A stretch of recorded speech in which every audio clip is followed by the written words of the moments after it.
Welcome to the Real Film Nerds Podcast. Hi, everybody, and welcome to the Real Film Nerds Podcast, episode number 430. Ma Hinshaw, you want to go fast? Oh, yes, I want to go fast. Mike, what about you? Yeah, I want to go fast. Now, what movie was that line from? Ricky Bobby, but hold on, it's it has a really long name. Talladega Nights, The Ballad of Ricky Bobby. Yeah, the Ballad of Ricky Bobby. Right. Yeah. There you go. I got you, dog. I got you. Anyways, this week we are not talking about Ricky Booby and Talladega Nights. I don't know if we reviewed that. We probably will eventually if we haven't. But this week we're talking about a movie that is fast. It is one of the biggest blockbusters of the summer. Just came out last week, just in time for the July 4th holiday weekend. We're talking about F1 : the movie, or the rest of us just call it F1, but they had to put the movie on there because, you know, it's based off of Formula One. So I'll just go right to Mr. Talent. Break it down, sir. All right. So this movie was directed by Joseph Kosinski, written by Ethron Kroger and Joseph Kosinski. And this movie is starring Brad Pitt, Damson Idris, Javier Bardem, Kerry Condon, Tobias Menzies, and Sarah Niles. And it's about a Formula One driver comes out of retirement to mentor and team up with a younger driver. Ma Hinshaw, Yes. talk. Oh, hey, guys, this was really awesome. I mean, I loved it. And I had to drive all the way down, ride all the way down to the middle of Phoenix, to Arizona Mills Mall, to an IMAX theater, which just opened with a huge screen, and it was worth it. So, Ma, first we need to correct you. Tempe is not the middle of Phoenix. That is Tempe. Well, it's close. I don't know. No, it's not. It's on the east side. But yes, Okay. she went to the Arizona Mills Mall, where they just opened up a brand new IMAX screen, in addition to the other IMAX they have there, and watched this in IMAX. And how much were the tickets, Ma? $20 a piece. Was it worth the $20? Oh, absolutely it was.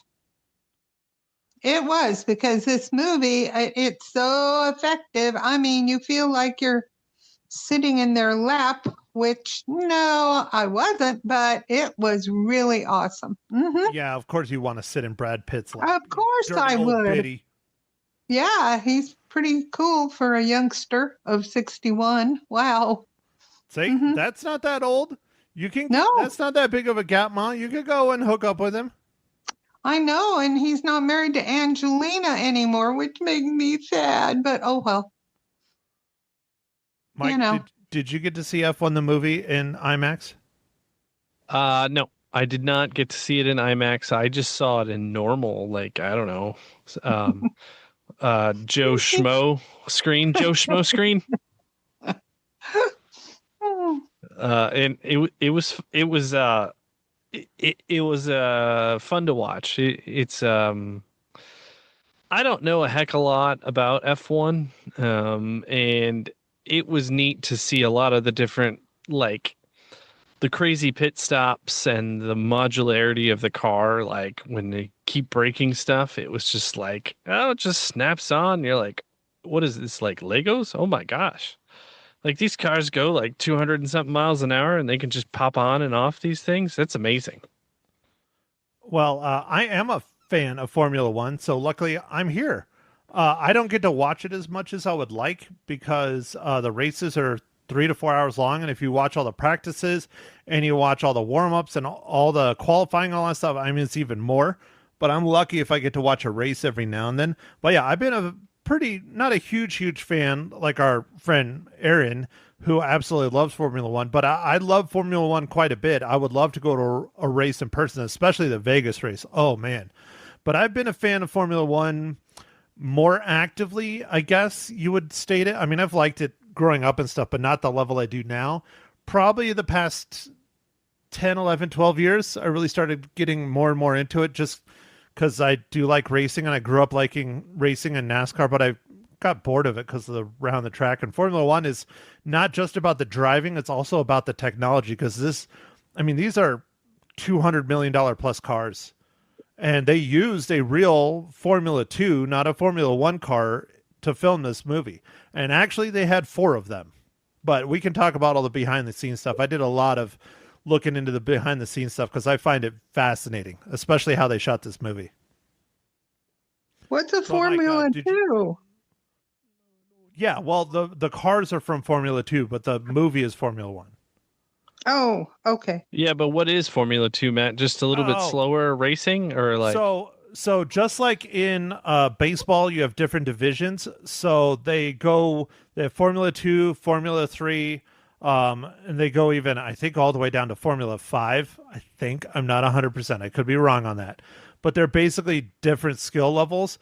And Formula 2, the champion of Formula 2 usually gets picked up to be a backup driver or sometimes a second seat in Formula 1.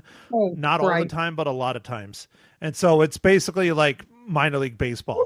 And they race at the same tracks and they race the same weekend, and all the big teams, all 20 teams, well, there's 20 drivers, but there's 10 teams. And all 10 teams typically have cars in each of the other divisions and sometimes different sponsors and things. But yeah, and they use it as like a minor league baseball, like grooming drivers to, come on. And they don't have a contract that they'll go into Formula One, which adds some real controversy, especially the past couple of years in Formula One. But typically they're grooming and putting money into those drivers so that they will go and drive for that team when they get to the level of Formula One. Make sense? Oh, okay. Yeah. Yeah. All right. There's similar looking cars. There's similar shaped cars. They run on the same tracks, but yeah, typically they're not quite as fast. They're a little more manageable. But the Formula 2 cars that they used in F1, Brad Pitt and Damson were maxing out 180 miles an hour, which is what a Formula 1 car averages. When they break 200 miles an hour, that's usually a really fast track like Las Vegas, where they have huge straightaways and stuff like that. Most of the time, the average speed for Formula 1 is between 150 and 190 is their average for the race. Oh, okay. Yeah, I know that Brad Pitt, at least in his younger years, used to do some racing stuff. So I don't know if that helped him for this movie. I mean, I'm sure it didn't hurt. He still does. He talked about a little bit in the behind the scenes that he still does a little bit of racing, but not like professionally. And he was talking about, of course, I'm drawing a blank on his name. Adam Carolla has a bunch of his cars. Famous actor, Mom, help me out here. Famous actor that got into car racing when he was 54 years old. Oh, I'm forgetting his name. Really, really big time actor. He started racing at 54, and he got to the point where he was acting to pay for his cars and to pay for his racing. And he raced in Le Mans and Formula One and It wasn't Paul Newman, was it? Yes, Paul Newman. Yes. Oh, okay. And Paul Newman basically got to the point where racing was his life and acting was what paid for his racing. And Brad Pitt was talking about Paul Newman. And he's like, well, Paul Newman didn't even start until he was in his 50s. And so Brad Pitt's thinking heavily about going back and doing it for real. Wow. Huh. And then I don't know if you know Freddie Muniz. Oh, yeah. Yeah, he lives in Phoenix, Scottsdale specifically. But Freddie got accepted to the NASCAR Truck Series. So he's racing in the legit NASCAR Truck Series. Now, he's been in the lower brackets of NASCAR, but he's in in the show. Like and he's the same thing. Anytime he acts, he's just making money to go racing. That's funny. Yeah, it's pretty cool that some of these people are so talented they can start another career in another line of work, I guess you would say. Yeah, for sure. Like I think Keanu Reeves could be like a prize-winning uh what is it like what do they call it? Competition shooter. Competition shooter, yeah. Yeah. Well, you Mhm. know the really big industry that Keanu Reeves is into, and he's really big into, but I don't think he races his motorcycles. Oh, His company Really? builds some of the most sought after, expensive, cool, fast, crazy motorcycles in the world, and they do it out interesting. of LA. Okay. All right. Cool. Wow. I I didn't guess know that. I guess when you have a lot of funds, you can throw some money towards your hobbies a little. Like Matt, imagine what kind of planes you would have and RC stuff. Oh, dude, I can't imagine. We got a guy at the field that's very, very wealthy, built a local business.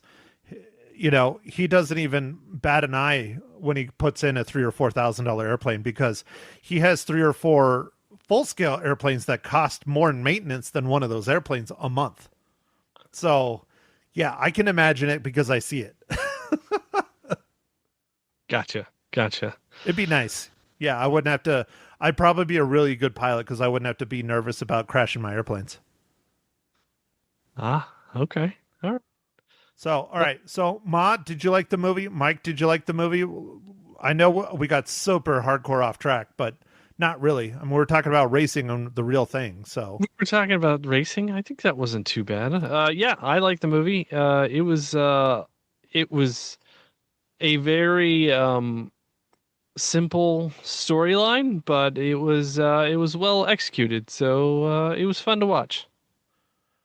one thing that Lisa said, which I thought was interesting, she went and saw it. There was 6 or 7 of us that went and watched it here in Prescott together on Thursday night. And one thing that Lisa brought up, and I didn't even think about it because I don't have kids and I don't really care and it doesn't really cross my mind, but she was thanking it for only being PG-13 because you could take your kids to this movie and still really have a good time. There's very minimal swearing, very minimal sexuality. It was just a good old-fashioned, fast summer blockbuster. And she really got a And kick out of it. and it had a romance sort of line in it. I won't give away stuff, but it was handled decently. So you could take your kids. And I noticed that too. I agree. Lisa was absolutely correct. Yeah, Lots of good racing, and fascinating to see all the different racetracks. Just amazing. I mean, well, how many we see? 4 or 5, something like that. oh, But more than that. Because did think we we see more than that? I think we saw. Well, did we see all 6 of the what was left in the series? I think all 6 and then some because I'd have to go back and watch. I might go watch it again just to try and, Oh, analyze a I little love bit it. more if I ever get time.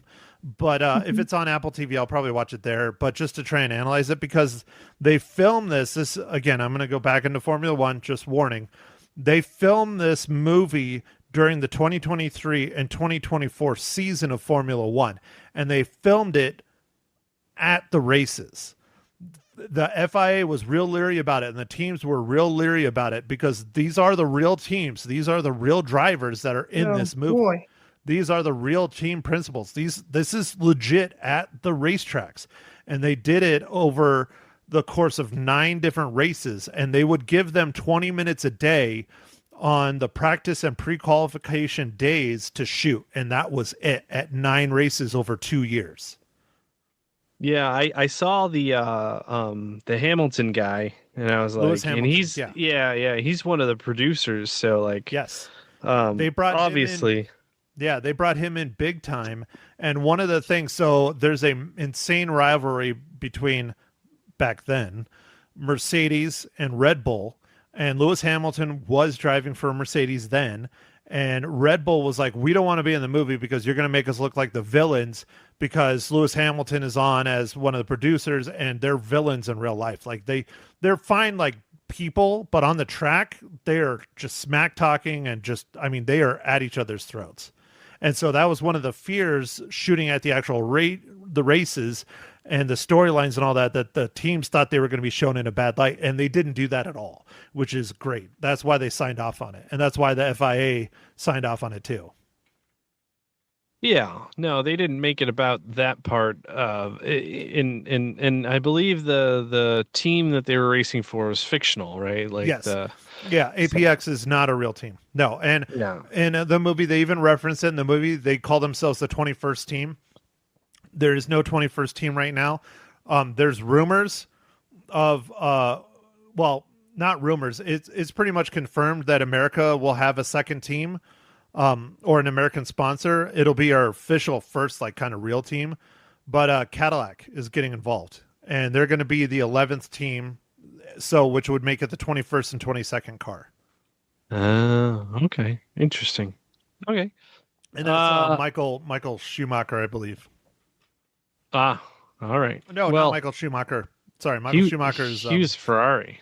Yeah, he was Ferrari in Germany. Sorry, I'm getting that mixed up. It's Andretti. Michael Andretti. Oh, okay. Oh, yeah. One of the places they were looking at having their factory, is what it's known as, was Phoenix. Yeah. But I don't think they did. Oh, darn. Yeah, that's what they call the compound where they have the cars and work on the cars, and because there's thousands and thousands of people that are on the team of these teams that design and build and do all this stuff all year. Yeah, that's the other cool thing. The McLaren's factory in England is the factory for Apex in the film. That's McLaren's actual office, and that's the McLaren in the background of Javier Bardem. Oh, okay, cool. Yeah, that was cool. That place. So that was neat that they filmed it at a real place. Yeah, that's their real business. Yeah, even though it said it was Apex, no, that's McLaren. Yeah, and if you're a Formula One fan, there's so many Easter eggs in here as nods to Formula One, including how the accidents happened and what they look like. I mean, this whole thing is just a love story or a love letter for F1. Matt, this is totally random, but since you know a little bit about F1, what are the sparks that occasionally come out of the exhaust of the cars? What is that? It's not coming out of the exhaust. The cars are so low to the ground for the aerodynamics that some of the, you can only do so much with the tracks. The sparks that are coming out is actually the chassis and the underbelly scraping across the ground as they're going through these different turns and stuff. Oh, okay. Yeah. Okay. It's not coming from the engine or anything like that. It's actually from the frame and stuff scraping and the plates underneath creating their more aerodynamics, because that's how low these cars are to the ground. Yeah. Okay. All right. That makes sense. Well, are those big tires, are they really smooth, or do they have tread and they wear it smooth? That depends. So where you're getting a little confused is the rain. So in Formula One, different from NASCAR and other American style racing, when it rains, typically they shut down the track, they shut down the race, everything. In Formula One, if it rains, too bad. You change your tires to rain tires. They do not stop. If it's raining all weekend, you're running on those tires. So when they're racing in the rain, they have two different kinds of sets of tires. They have what's known as intermediates, which are green. The intermediates are green, and they're kind of a combo of a slick and a treaded tire. And then they have what they call wets, which are all tread. And so it's a gamble. It's still strategy. So like they talked about it in the film, not to spoil the film, but they talked about in the film where a couple times they gambled, and that's where actually a wreck happened, not to spoil it. But he stayed on slicks, and he couldn't hold the corners well, and it was raining. And you want to talk about slick, because the tires cool down. They don't hold to the track anymore, because that's what slicks do. They get sticky, and they stick to the track. When it's hot, when it rains, it cools the track down, and the slicks don't stick anymore. And so that's why they have the treaded tires. And so they didn't pull him in, they didn't change him, and that's a strategy, because he gains points and places being out there, and it coincidentally ended in a wreck. Right. I was So, wondering about no. that. I didn't understand why there. Yeah. Okay. So they're treaded, but only typically in the rain. Mm-hmm.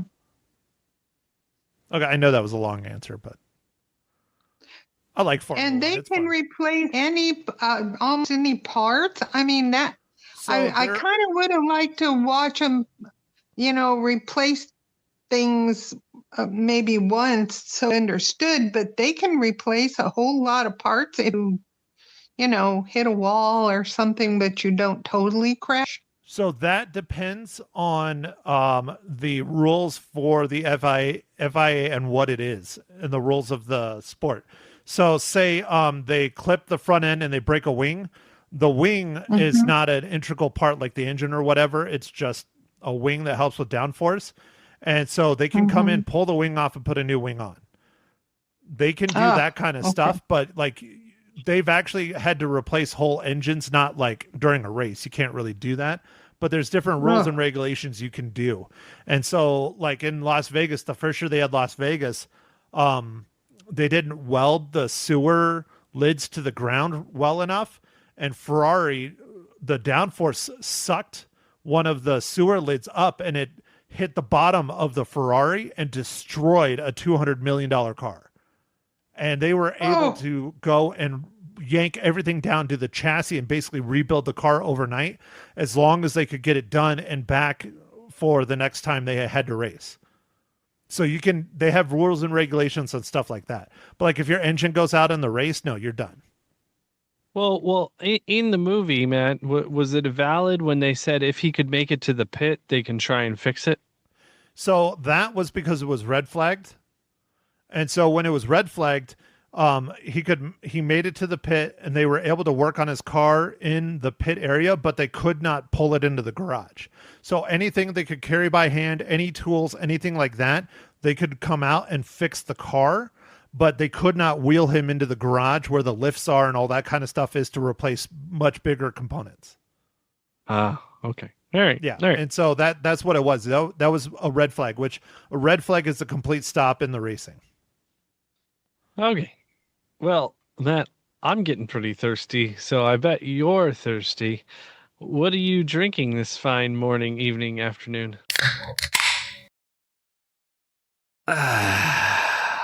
Oh, Mike, I'm so parched because I just keep going off and off and off about Formula One because, as you can tell, I love it. I like it a lot. I just don't get to watch it much. But, Mike, I figured I might as well celebrate a really good blockbuster, so I'm going to stick with the beverage that I had last week because I have several of them, which is the champagne of beers, Little Miller High Life. All right. Are you going to ask Ma Hinch or you want me to? Ma Hinshaw, what are you drinking this fine morning, evening, afternoon? Well, it's kind of a weird thing. It's cranberry juice, and it's got what's the name? The one that tastes like cinnamon-ishy, alcoholic beverage. Anyway, it's a real good mix, and I like that. Then lots of ice. Okay. Yum. All right, Matt, you ready for the IPA of the week? Mike, it's a IPA every week. I know, but this is the IPA of the week. So I am drinking a Lagunitas beer. It's called A Little Something Something. It's an IPA. A little something something? Is that what Megs calls it too? Yeah. So, yeah, there we go. A Lagunitas little something something. Does Mags like IPAs? She doesn't like IPAs, does she? She's smart, isn't she? No, she doesn't really like IPAs. Yeah. See, I thought she was smart. I'm with her. I just can't seem to hand that. I thought sometimes she likes things, Ma. Sometimes she likes doubles or triples because they're sweet. Oh. Okay. Ma, I thought you liked bitter things. Well, I'm not real nuts about that bitter. It's pretty bitter. Is it because you're bitter enough? That's it. I don't need no more bitter since I'm bitter. Yeah. All right. Well, why don't you do your job? Okay, Mike, what is our fantastic exciting dad joke of the week. I got dad jokes. I don't think they understand though. Gotta think I'm funny. Other people never laugh though. Dad jokes. What do they teach in hamburger math courses? Is this like 2 by 2 makes a 4 by 4? No, that would be good though. In-N-Out Burger. Sounding pretty good right now, Mike. Yeah, it's the metric system. The metric system. Oh, Please tell me that's from the Metric. book. It is from the book. I'm holding it up, but you can't see it. Yeah, you don't have any video because you broke your pewter.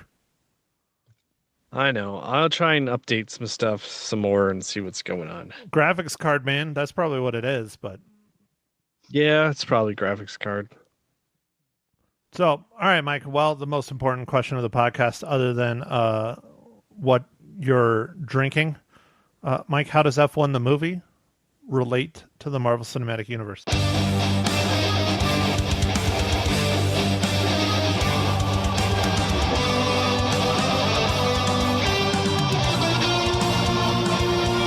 All right, Matt. Kerry Condon. She was in Captain America Civil War as Friday. I think it's Condon, but I'm not Condon. sure. All right, maybe Condon. All right. Well, I don't know, dude. I don't know You're like either. Irish, right? Yeah. Isn't she Irish? Probably, yeah. I mean, she was playing an Irish character, so. Yeah, Condon. And then I also saw that Sarah Niles, she was in something too. She was in.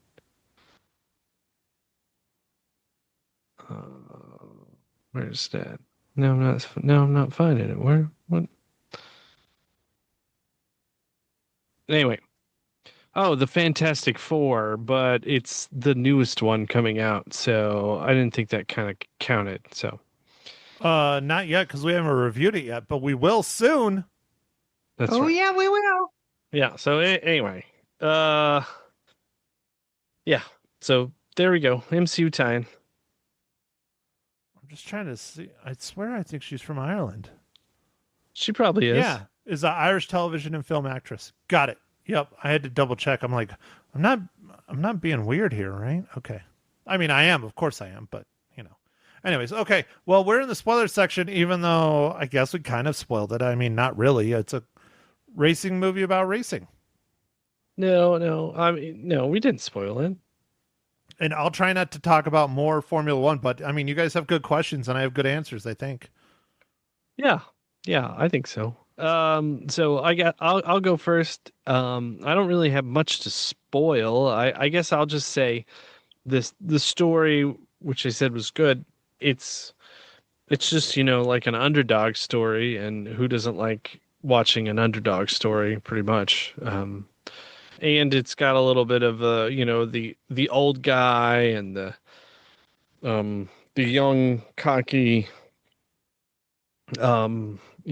person, and like they have friction, pretty classic, I guess. Classic story or whatever. So it was fun to watch that. I enjoyed the building of the team dynamic on the team, like the jogs and the different things that ended up happening with the different team members, and that's legitimate, just to let you know. I don't know if they all run it, but a lot of the teams will all walk the course every single time during race week. Oh, yeah. Well, I mean, it makes sense to go check it out and kind of like slow motion, especially for like the drivers, right? And like kind of help visualize how they're going to be handling turns and different things. And anyway, See what changed, see what didn't since last time they were there, the angles. Yeah. Everybody goes as a team and walks it and sometimes jogs it. But yeah, also team building, like you were saying. Yeah. And the movie, I feel like they were trying to emphasize that, it is a team that needs to come together, because like when the pit times are terrible, like, your race is going to suffer because the difference between what did Brad Pitt say? The difference between first and last is like what 6-7 seconds. Oh, it's less than that. It's less than Yeah. half a second typically. Yeah, like it was like the difference between first and last was like just the teeniest amount, and that was interesting with the like working on the air design. Oh yeah, and that's Yeah. and when they were doing that, not to spoil it a little bit, but when they were doing that and they had Kerry Condon sitting there in the wind tunnel and doing all that, that's really one of the F1 team's wind tunnels. That's Williams Racing. Now, Williams used to be one of the best teams out there. They've had some real hardcore growing pains in our modern era, but they are actually the most winningest team in F1, I think, behind Ferrari. That's their actual wind tunnel, and they had to get special permission to do that because it's a business. They work year round, and they had to have the FIA sit there and watch them while they're filming those scenes. Wow. Yeah, That's pretty it was pretty crazy. cool. Well, I mean, all of their behind the scene access and stuff helped, I think, add to the realness of the movie. You did feel like immersed in the F1 like just races and stuff. So I think they did a great job of that. Getting inside the cars and stuff. You know, Matt, since you know a little bit about it, how the heck did the drivers see the other people behind them? Do they have little teeny mirrors? Like, Yeah, they have rear view mirrors. Yeah. Oh, okay. Yeah, if you look at a Formula One car, they have rear view mirrors on the sides, just like a normal car. Oh, okay. Yep. All right. Because it's like I was like, how the heck do they know where all these guys are going? Like, because it just seemed like it's so tight, like quarters when they're in the car. You know, like there's no. They don't really rear get view mirrors, and then communication with the engineer or the principal or whoever. They're constantly talking. Like you can, when you watch the races, if you pay for the special F1 package from Sky Sports or whatever, you can pick which cars you want to ride along with and which ones you want to hear because they're constantly talking on the radio. And they just broadcast that and on the everybody can hear. Yeah, if you pay for the F1 app, you can go and do it. And that's why they were talking about it a little bit in the film that they use terminology and stuff. So because other people will listen in. For the other teams. Oh yeah. Yeah, and so they'll use terminology and stuff so they don't know. But yeah, you'll hear them call across the radio. Like say if Lewis Hamilton is having brake trouble and they're leading, like say Brad Pitt's character, you'll hear the team principal call, "Hey, Hamilton's having brake issues," because they know to then push it. Oh, okay. Wow. All right. So That's really good. Yeah, this movie was fun. One thing I was going to say is, while we're still on the topic of shooting in the cars, they did setups. They had to really make them smaller because of the weight of the cameras and all that stuff.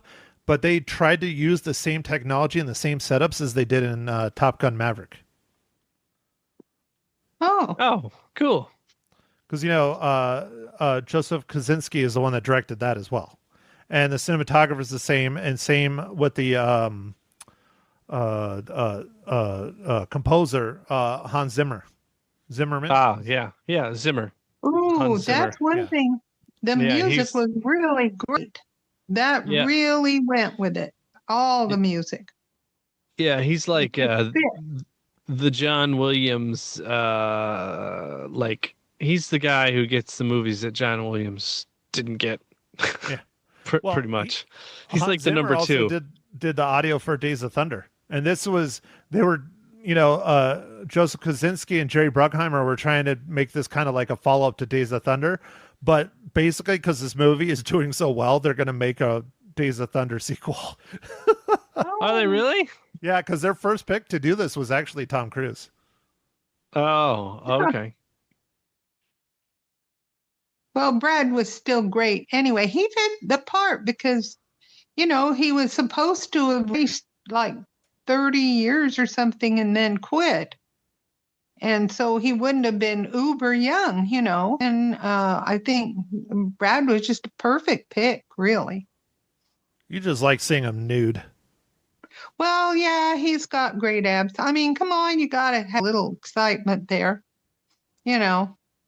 Yeah. But one thing I felt like when I used to go to races, in Tucson and small stuff, but the ground crews that clean up all the wrecks, they did show one thing where the guys were coming out and cleaning up the horrible mess, but that's the only one. They had other wrecks, but they really didn't show the ground crews doing much of cleaning up of the other ones, which is one thing. If you're sitting there watching the race, they're there and they're working hard as fast as they can try to do because they want to get where the race starts up again, and they're pretty awesome at how they do it because people are standing there going, oh, let's see their race go on, but you got to clean up that track or because, I mean, how do they clean the oil and stuff like that up? I don't know. The same way they clean it up in any other race. Okay.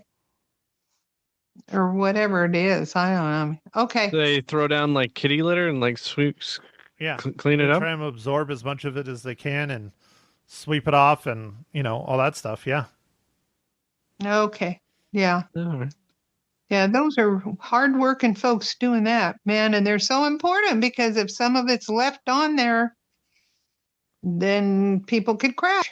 Yeah. But I liked the romance part of it. It wasn't real rapid stuff, but they just kind of got to know each other, like each other. I thought it was cool. I'm not giving away anything, but I thought it was cool for the ladies. Okay. Okay. Yep. I thought the romance was nice and subtle, and it was fine. Like, I didn't even know if anything was really going to happen towards the end there. Yeah. But yeah. So Matt, obviously you loved all the technical stuff. What did you think of the story? I thought it was fine. Just like you said it wasn't anything fancy. I agree. I also felt it dragged ass in a few sections. I wanted more racing in some areas, but overall it had a good flow. It was decent. I think it was about a half hour too long. I think 2.5 hours is a bit much. I don't know. Did it feel long to you, Mike? Yeah, I thought it was a little bit long. There were aspects that they probably could have cut out. I don't know. It might have been just that I had to go pee really bad about an hour and a half in. And I was like, oh, man. I did. I had to go pee too pretty bad at the end there. So like maybe that affects our opinions. I stuck it out. I stayed, but it was just like it was feeling long. And like I said, it felt like it was pretty slow kind of a couple times in the middle. I wanted more racing action, but that's just, what I wanted. Just because I really like that. Well, and I think they were working on explaining how Damson felt, stuff, because he was really viciously negative, I guess you'd say. And then it takes a long time, which is part of, I think, the slow part, and all that, which, of course, Dance is a young driver and he had to learn what the heck's going on. And, well, anyway, I'm not going to talk about that, but that might have added to the length of the movie. Whatever. I did. I don't know. I did like it's got to be stressful as like a new driver, and then having that we're so connected, or that we can be so connected all the time. So I did enjoy when Brad Pitt's like, "Hey man, what are you doing? Put the phone down. It's all just noise. Just worry about racing your race, man." So like that was interesting. I really enjoyed that because I thought that was a very thing that could happen, and like, you could probably get tweeted at all the time and all kinds of stuff. And the I don't know, the way that you can get to people and the how much social media and stuff like that could really be distracting, I feel like, for drivers or any real professional or anybody, but they all have to maintain an accounts and stuff. So it's like, you almost want that to be curated by somebody else, and so you wouldn't have to, I don't know, participate as much and have to worry about that, A lot of times it is. It's curated and run by their assistants, but not all the time. But yeah, all the drivers right now have all social media, Twitter, Instagram, TikTok, all that stuff, because they got to build the brand.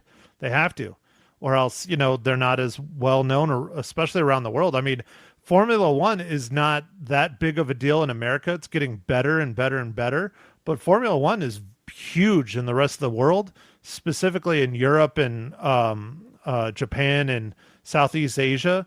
Absolutely just gonzo. And the drivers, a lot of them are teenagers. I mean, the oldest driver is about our age, and his name is Fernando Alonso.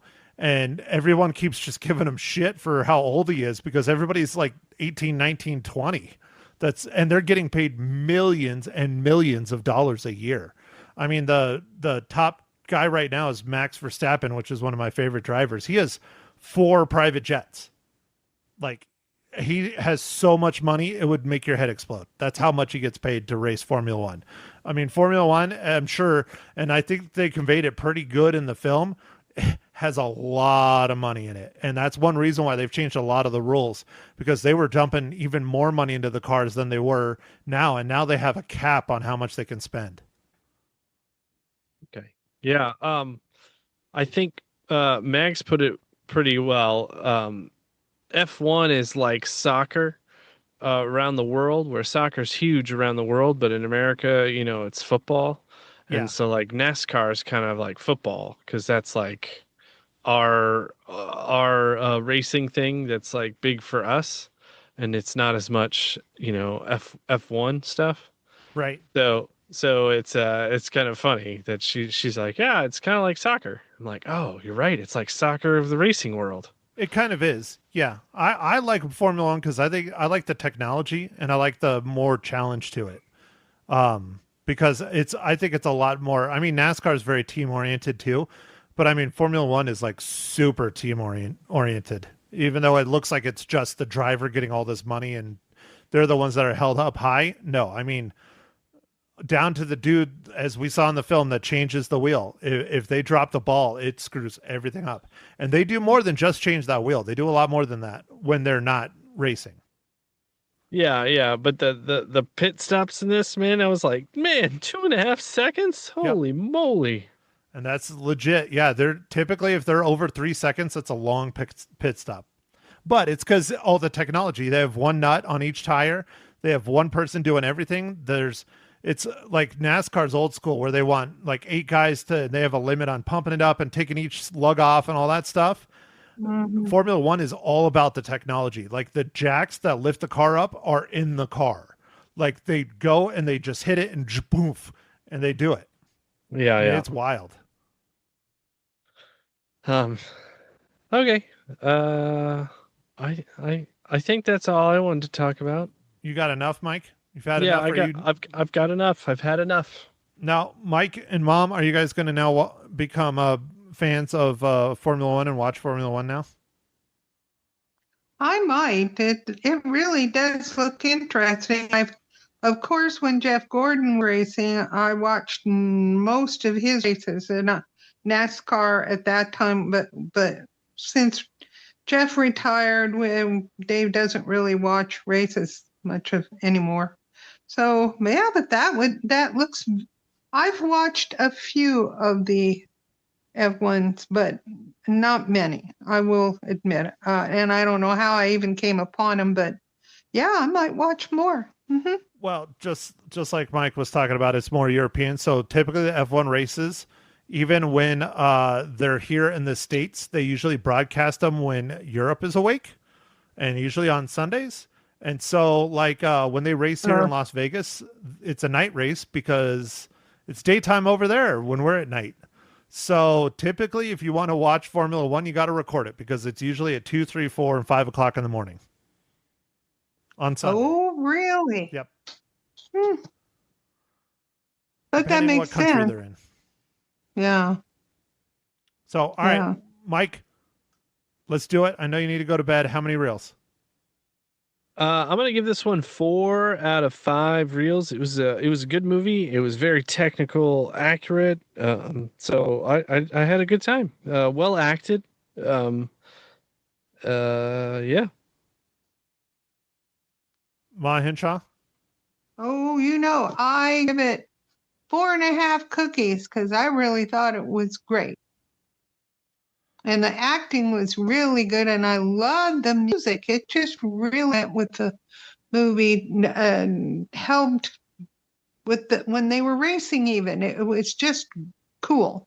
And yeah, 4.5 cookies.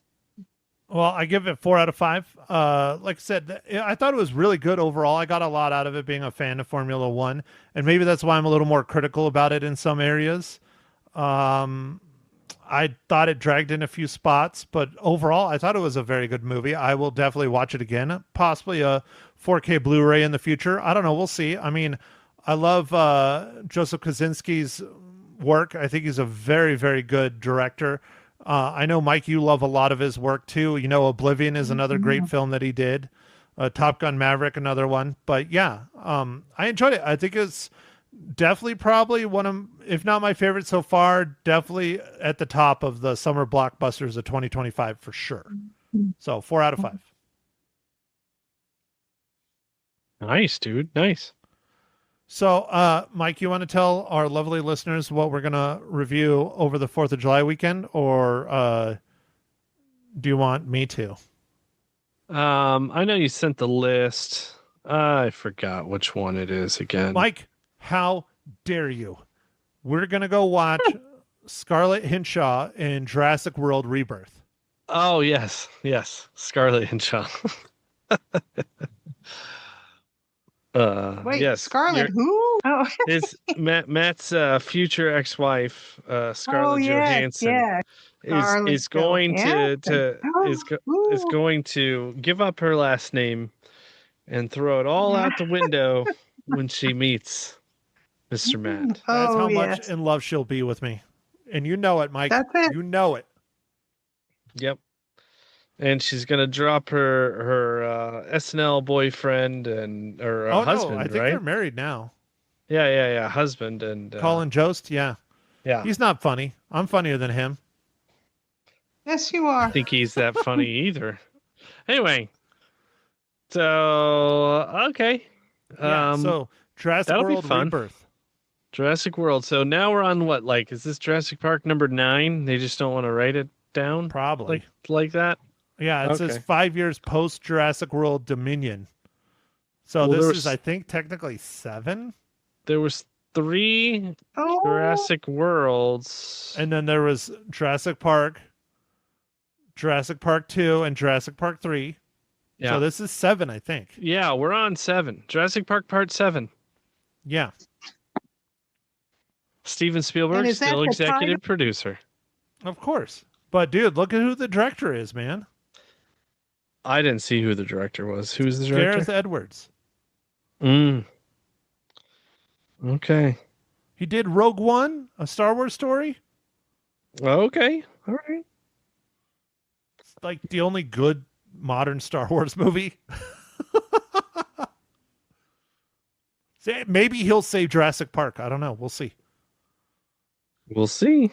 I mean, it's only PG-13, so there's not going to be any, visuals of Scarlett Hinshaw. So whatever. Aw, too bad. I'm sorry. Look, Michael Crichton wrote it. Really? Yep. Isn't Michael Crichton dead? Well, it says he wrote it, so he wrote the original Jurassic Park. It says based on characters created by. Really? That's lame because it has him named first in the writers on the IMDb. Yeah, he died in 2008. Yeah. Well, Okay. crap. Been a while. I figured it might just be another Jurassic Park book hidden somewhere. Well, he did, I think, do 2 books. I think there were 2, maybe 3. There were a few Jurassic Park books, but like the first one isn't even like the first movie was only like half of the first book, I think. Yeah. Oh, yeah. I remember reading it in English class. So Mhm. anyway, that makes sense because, you know, you just can't cram it all in there. That's what she said. Ooh. Children, behave. Yep. All right, Matt. You were waiting all pod to say that. So now we can close out because Matt got it. Woo! Bye, everybody. Bye. Do your thing, Mike. All right. Well, thanks for listening, everybody. Make sure to follow us on the socials, Facebook, Instagram, Twitter, or X. And we'll catch you on the next pod. Jurassic World Rebirth. Thanks for listening, everybody. Thank you for listening to The Real Film Nerds. Now, don't forget to follow us on Facebook, Twitter, and Instagram at Real Film Nerds. Now, go out and catch a movie.